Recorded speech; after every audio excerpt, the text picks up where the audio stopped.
ಕೆಲವೊಂದು ಸರಿ ಏನು ತಿಂಡಿ ಮಾಡಬೇಕು, ಏನು ಅಡುಗೆ ಮಾಡಬೇಕು ಅಂತ ಗೊತ್ತಾಗದೇ ಇದ್ದಾಗ ಯಾವಾಗಲೂ ಚೂಸ್ ಮಾಡೋದು ಮ್ಯಾಗಿನೇ. ಅದೇ ಥರ ಇವತ್ತು ನನಗೂ ಕೂಡ ಕನ್ಫ್ಯೂಷನ್ ಆಗಿ ಮ್ಯಾಗಿ ಮಾಡೋಣ ಅಂತ ಮಾಡ್ತಾಯಿದ್ದೀನಿ.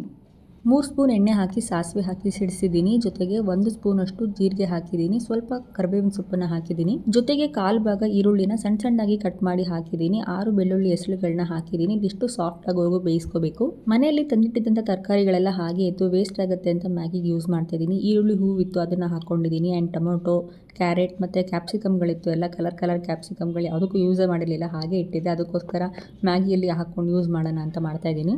ಬೇರೆ ಯಾವುದೋ ರೆಸಿಪಿ ಮಾಡೋಕ್ಕೆ ಅಂತ ನಾನು ತೊಗೊಂಬಂದು ಇಟ್ಕೊಂಡಿದ್ದೆ, ಬಟ್ ಅದನ್ನು ಮಾಡೋಕ್ಕಾಗಲಿಲ್ಲ. ಅದಕ್ಕೆ ಮ್ಯಾಗಿಲಾದರೂ ಹಾಕ್ಬಿಟ್ಟು ಯೂಸ್ ಮಾಡೋಣ ಅಂತ ಅಂದ್ಬಿಟ್ಟು ಇವತ್ತು ತರಕಾರಿಗಳೆಲ್ಲ ಯೂಸ್ ಮಾಡ್ಕೊಳ್ತಾ ಇದ್ದೀನಿ. ಜೊತೆಗೆ ಬೀನ್ಸ್ ಕೂಡ ತೊಗೊಂಡಿದ್ದೀನಿ. ಹಸಿ ಬಟಾಣಿ ಇತ್ತು, ಅದನ್ನು ಕೂಡ ಹಾಕ್ಕೊಂಡಿದ್ದೀನಿ. ಈರುಳ್ಳಿ ಬೆಳ್ಳುಳ್ಳಿ ಎಲ್ಲ ಚೆನ್ನಾಗಿ ಬೆಂದಿತ್ತು, ಅದಕ್ಕೆ ಹಸಿ ಬಟಾಣಿ, ಕ್ಯಾರೆಟ್ ಮತ್ತು ಬೀನ್ಸ್ ಎಷ್ಟನ್ನು ಹಾಕ್ಕೊಂಡಿದ್ದೀನಿ. ಜೊತೆಗೆ ಸ್ವಲ್ಪ ಈರುಳ್ಳಿ ಹೂವನ್ನ ಕೂಡ ಹಾಕಿ ಚೆನ್ನಾಗಿ ಫ್ರೈ ಮಾಡ್ಕೊಬೇಕು.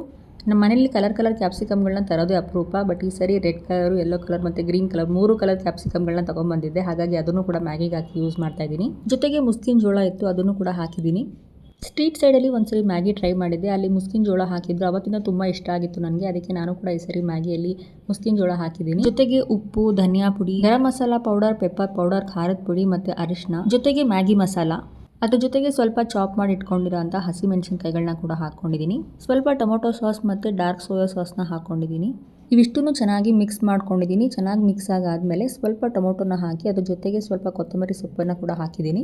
ತರಕಾರಿ ಎಲ್ಲ ಇನ್ನೂ ಚೆನ್ನಾಗಿ ಬೇಯಬೇಕು. ಇದ್ರ ಜೊತೆಗೆ 1-2 ಗ್ಲಾಸ್ ನೀರನ್ನು ಹಾಕಿ ಸ್ವಲ್ಪ ಹೊತ್ತು ತರಕಾರಿಗಳೆಲ್ಲ ಚೆನ್ನಾಗಿ ಬೇಯಿಸಿದೆ. ತರಕಾರಿ ಎಲ್ಲ ಚೆನ್ನಾಗಿ ಬೆಂದಾದಮೇಲೆ ಅದ್ರ ಜೊತೆಗೆ ಇಪ್ಪಿ ನೂಡಲ್ಸ್ ಇತ್ತು, ಅದನ್ನು ಕೂಡ ಹಾಕಿದ್ದೀನಿ.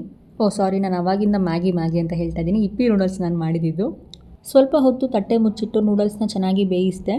ಈ ಚಳಿಗೆ ಮ್ಯಾಗಿ ಜೊತೆ ಟೀ ಕೂಡ ಇದ್ದರೆ ಚೆನ್ನಾಗಿರುತ್ತೆ ಅಂತ 1 ಗ್ಲಾಸ್ ಟೀ ಕೂಡ ಮಾಡಿಕೊಂಡೆ. ಬಿಸಿ ಇರೋವಾಗಲೇ ತಿನ್ನಬೇಕು, ಸೂಪರಾಗಿತ್ತು.